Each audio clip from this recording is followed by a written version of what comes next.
The pop-off we are about to see. 1 minute. Oh, That's it! And there it is! Oh, the chair! Oh my God! I called it, guys. What the hell? Not again! Long story short, I threw a chair. But I threw the chair because I did a reverse 3-0 on SDJ, who is a very formidable puff. And I don't know, you can rewatch it yourself, but if you look in the chat, everyone could tell a pop-off was loading. All the camera people suddenly came out of behind the curtains and started aiming their camera at me because they knew something was about to go down. It was probably my expressions that gave it away, but I was building it up too. I wanted nothing more than that set to be over because of how damn stressful it was. And then I landed a back air, and yeah, I kind of just, I was very happy to win. So happy that I decided to give myself my own new forward smash, fully charged with a chair, which I threw into the stage next to me. There's no one around me. And nothing else was damaged. No wires were damaged, no equipment, it's me and the chair. And yes, the chair did break. What I didn't expect was the loudest cheer I've ever heard from a Smash crowd ever in my life when I did that. Oh, no! The clown in the crowd! He's about to take his shirt off. If that is indicative at all of what... They're all cheering for Hungrybox! The year of the H-Box is here, folks. So yeah, I was just having my moment on stage, jumping around, gallivanting, and shook STJ's hand. And then I noticed that I had an H-shaped scar on my arm, which is kind of sick, honestly.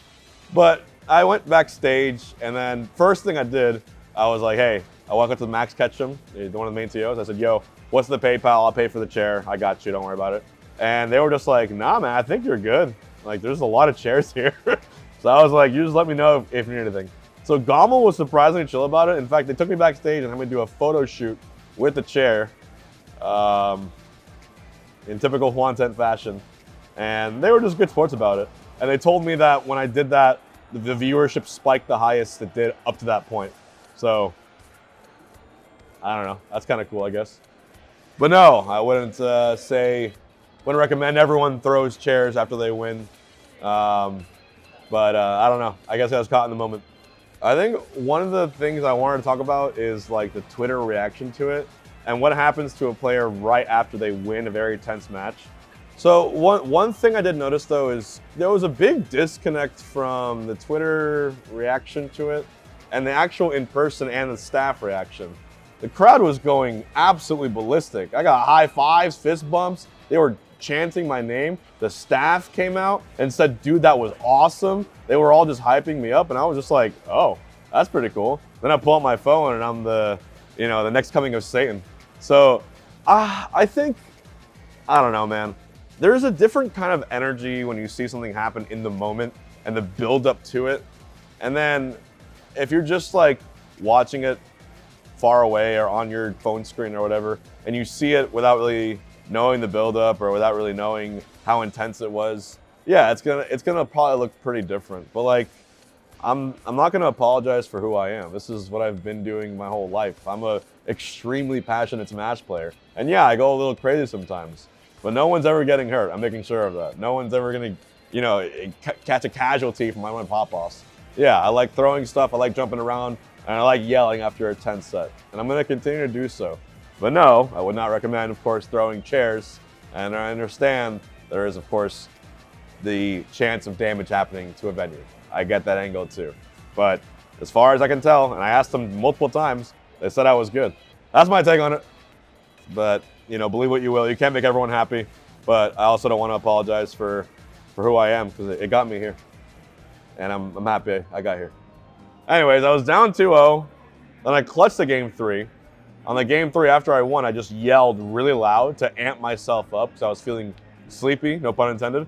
And then, like, slowly but surely, I just started digging and clawing it back. It's like in Tetris when you have like a giant mountain that you need to clear after one mistake, and now you have to just claw back slowly by slowly, line by line, until you finally have a clearance. That's what it kind of felt like for me. So Next thing I know, it's at game 5. We're on Fountain, and I'm up heavy. I'm up heavy in percent, but he brings me back all the way up to 80. He's at like 160. I know he needs like 2 more or 3 more hits to win, but I just need that one good hit. And there was a timeout also on game 4. Puff did a timeout on Dreamland, which I didn't expect. So I'm gonna go to the end of this video here. So I was at 88. SDJ's at 150. I get a forward throw. He's at kill percent. I'm so scared. You can see my face. My eyes are wide open. I'm just like, please, God, let me get the back here. Please. And then I got it. I jump up. I grab the chair. I just remember aiming it. I was actually cognizant. I'm like, I'm going to throw the out of this chair, but I'm not going to hit anyone with it. I'm going to make sure. So I remember I threw it directly down. And I yelled as loud as I could. I threw a Randall thing, shook his hand, yelled super loud. What am I saying? The chat's loving this. Pop off loading. That was insane. Throw him in jail. Throw a crab. I'm rewatching the footage on my phone. I'm getting texts from my friends saying that pop off was awesome. That's how you know. Clip that, clip it, clip it.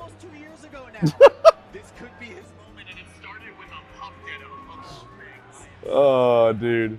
You know, and that was my friend who also mains Puff. It was kind of funny. Shout out to you, Snowy. You know, I have always hated the Puff Ditto with every burning fiber in my body. But now, I'm going to look at the Puff Ditto as a very fond reminder of how fragile competition truly is. GG's, SDJ. And honestly, it just makes me want to play more Melee. Anyways, that was a moment. I fought Mango afterwards. I went game 5. I SD'd twice. It was a shaky, weird day. But, you know, I think whenever I go to one of these tournaments, whether it was like the reverse pop-off from 2 years ago or whatever it is, I don't know. Some memeable, laughable moment always happens when I end up entering these tournaments. But that's what it takes to win. I don't know. If you want to, you know, do a Puff Ditto for 5 games against SDJ and try to claw it back, be my guest. I would love to learn from you.